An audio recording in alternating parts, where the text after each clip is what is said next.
friends. We are continuing our micro tours of Lippitt House Museum while the museum's closed.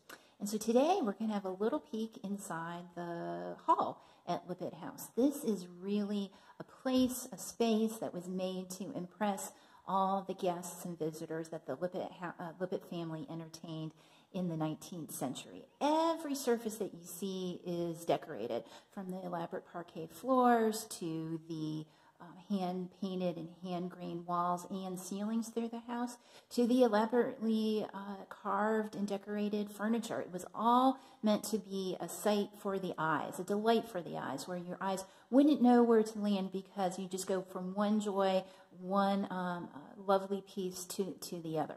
So you might wonder how the Lippitts were able to afford such an elaborate house. Well, the Lippitts were a textile manufacturing family, one of the first in Rhode Island. So Henry Lippitt, who had this house built along with his wife Mary Ann, it was his grandfather that started the Lippitt Manufacturing Company in 1809 in what today is West Warwick, Rhode Island. So Henry takes what his grandfather started, and by the time Henry dies in 1891, he's expanded that business to 6 textile mills in Rhode Island and Connecticut. And it's the proceeds from those mills that created the wealth that made this house possible. So really the Lippitt family's wealth depended on the labors of others, both, of course, free workers working in the textile mills, many of whom were immigrants who had come to Rhode Island looking for economic opportunity provided by this new industry, but also through the labor of enslaved people who actually grew the cotton that then was processed into the textile goods that were manufactured at Lippitt mills and other mills throughout Rhode Island and New England.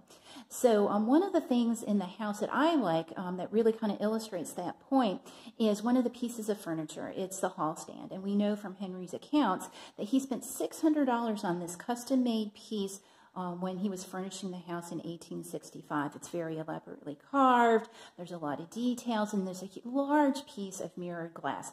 That piece cost $600 when was purchased for the house.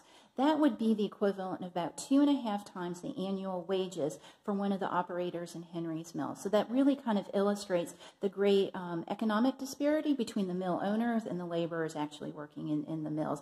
And those are both stories that we try to talk about here in the museum when you're able to come and visit us again. So that's what we've got for today. I hope everyone stays safe, stays well, and we look forward to seeing you again soon. Take care. Bye-bye.